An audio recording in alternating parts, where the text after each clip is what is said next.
रही है। जब राष्ट्रीय जनता दल अपनी सिटिंग सीट नहीं चुनाव लड़ती है तो उस पर भी सवाल होना चाहिए, आखिर राष्ट्रीय जनता दल क्यों डर गई है। ये आरजेडी की सीट थी, राजभर जी का कन्विक्शन होता है तो उनकी पत्नी को मिलता है, दूसरी जगह होता है आनंद सिंह जी को कन्विक्शन होता है तो उनकी पत्नी को मिला, लेकिन ऐसा क्या हुआ कि एक मल्ला समाज के नहीं दिया। हमने एक पासवान मुसलमान और उनकी पार्टी एमसीडी दिल्ली भी इलेक्शन लड़ने जा रही है, तो गुजरात में तो मेन लड़ाई बीजेपी और कांग्रेस के बीच में है। वहाँ जदयू क्या करने जा रही है, किसको वोट काट के और किसको फायदा पहुंचा रही है।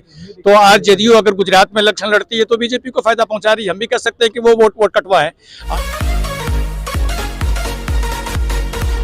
मीडिया के कर्मी, मैं प्रदेश अध्यक्ष युवा हूँ, मेरे साथ हम लोग के पार्टी के जनरल सेक्रेटरी इंजीनियर आफ्ताब साहब जो पार्टी के जनरल सेक्रेटरी हैं, और ये हमारे हरदिल अजीज कैंडिडेट गुलाम मुर्तजा अंसारी साहब, जो आप मुर्तजा अंसारी साहब आपके बीच कैसे पता करेंगे बताइए। कर रहे हैं पूरी मजबूती के साथ इलेक्शन लड़ेंगे और पुरानी फतह करेंगे इंशाअल्लाह। क्या क्या मुद्दा रहेगा बताइए। जी, भ्रष्टाचार के विरोध और विकास के लिए मुद्दा करेंगे। लोग आपको भाजपा की बी टीम बता रहे हैं, क्या कुछ कहेंगे? ये उनकी मर्जी है, वो जो चाह रहे हैं कर बोल रहे हैं। हम लोग मजबूती से चुनाव लड़ रहे हैं और जीतेंगे इंशाअल्लाह। गोपाल और मोकामा की तरह से वोट काटिएगा या पुरानी में जीत की भी उम्मीद रखते हैं? पूरे जीत रहे हैं हम लोग। तो क्या प्राथमिकता होगी जीतने के बाद आपका? ये विकास करेंगे। कितना वोट से जीत होगा? मुद्दा क्या रहेगा आपके लिए विकास के अलावा? जी, मुद्दा क्या रहेगा? हम लोग भ्रष्टाचार को रोकेंगे और विकास करेंगे। कितना वोट से जीत होगा आपका? 20,000 इंशाअल्लाह। पुरानी में प्रत्याशी उतारने में देरी हुई, नॉमिनेशन भी अंतिम दिन कर रहे हैं, तो कहाँ पे अटका हुआ था? कोई अंतिम नहीं था, सब पार्टी अपने हिसाब से करती है। ये मेरे कैंडिडेट है। हम लोग हैदराबाद से, हम लोग का जब आया सिस्टम, जब बैरिस्टर असदुद्दीन, गुजरात चुनाव चल रहा है, हम एमआईएम गुजरात भी चुनाव लड़ रही है, एमआईएम एमसीडी भी चुनाव लड़ रही है। जब राष्ट्रीय जनता दल अपनी सिटिंग सीट नहीं चुनाव लड़ती है तो उस पर भी सवाल होना चाहिए, आखिर राष्ट्रीय जनता दल क्यों डर गई है। ये आरजेडी की सीट थी, राजभर जी का कन्विक्शन होता है तो उनकी पत्नी को मिलता है, दूसरी जगह होता है आनंद सिंह जी को कन्विक्शन होता है तो उनकी पत्नी को मिला, लेकिन ऐसा क्या हुआ कि एक मल्ला समाज के नहीं दिया। हमने एक पासमानदा मुसलमान को दिया है। नीतीश जी पासमानदा की बात करते हैं, राष्ट्रीय जनता दल को अगर पासमानदा हितैषी है तो गुलाम मुर्तजा साहब के लिए सपोर्ट करे, क्योंकि कुछ जो उनके कैंडिडेट है वो बीजेपी से चुनाव जीते थे, बीजेपी में मंत्री थे। मुर्तजा साहब वहां के मुकामी है, लोकल है, और एक पासमानदा समाज को पूरे बिहार में प्रतिष्ठित करेंगे। आज पासमानदा समाज का जो सही हक मिलता है वो नीतीश कैबिनेट में नहीं है और तेजस्वी के यादव के सिस्टम में नहीं है, तो हमने इसलिए एमआईएम ने एक पासमानदा समाज के लोगों को दिया है। फिर भी आपके विधायक वहां तो चले जाते, कांग्रेस का भी एमएलए चला गया, शिवसेना का भी एमएलए चला गया। नीतीश जी जब लोजपा खड़ा किया तो नीतीश जी को नींद नहीं आ रहा था। अरे लोकतंत्र है, आप कोई मीर जाफर बन जाए, कोई मीर सादिक बन जाए, कोई जयचंद बन जाए तो एमआईएम क्या करेगी। हमने तो ईमानदारी से उनको जिताया था, सीमांचल की जनता के साथ उन्होंने धोखा किया है।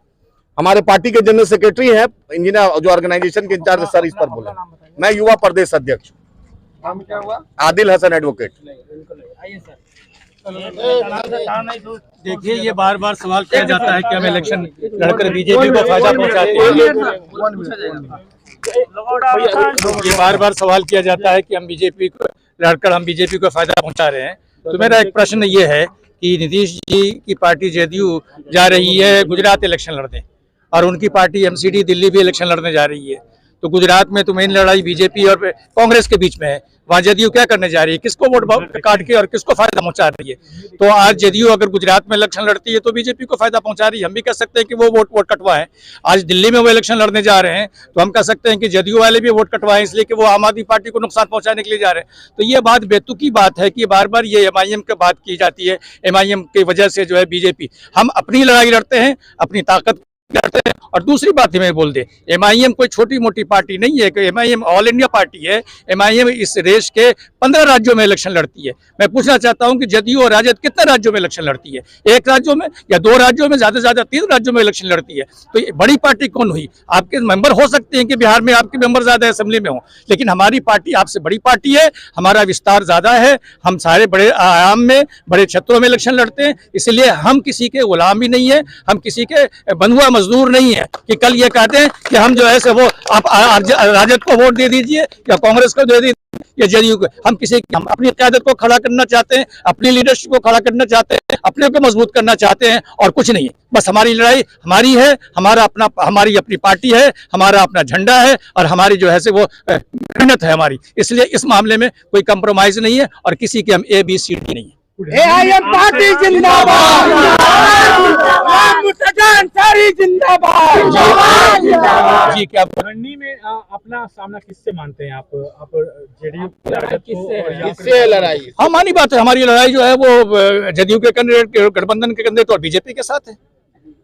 हम आप जानते हैं कि गोपालगंज में जब हम इलेक्शन लड़े और पहली बार वहां से इलेक्शन लड़े तो हमारा तीसरा पोजीशन था, हम 12,000 से ज्यादा वोट लाए। तो इसलिए यहाँ भी हमारी लड़ाई जो है गठबंधन के कैंडिडेट और BJP के खिलाफ है। 30,000 मुस्लिम वोटर है, कैसे 30 नहीं 60,000। नहीं, क्यों समझते हैं कि किसी मुसलमान ही हमें वोट देंगे? हम सिर्फ मुसलमानों की पार्टी थोड़ी है, हम जो है दलितों की पार्टी भी है, हम पिछड़ों की पार्टी भी है, हम सारे लोगों की पार्टी है। से जो बातें होती हैं वो मुसलमानों के लिए होती है। नहीं, कहाँ बात होती है मंच में, ऐसी कोई बात नहीं होती है। कोई अगर कोई जो वक्ता जो है अपने जज्बात में कुछ बात बोल देता हो, लेकिन ऐसी बात नहीं। आप हमें कहीं दिखला दीजिए कि बैरिस्टर असदुद्दीन ओवैसी साहब ने सिर्फ मुसलमानों की बात की हो। वो सारे लोगों की बात करते हैं। हम जय भीम और जय भीम का नारा लगाते हैं, आप हमारे हर जगह जाकर देखिए, ऐसी कोई बात नहीं। मेरा नाम इंजीनियर आफ्ताब अहमद है और मैं पार्टी का जनरल सेक्रेटरी हूँ बिहार का। AIM पार्टी जिंदाबाद।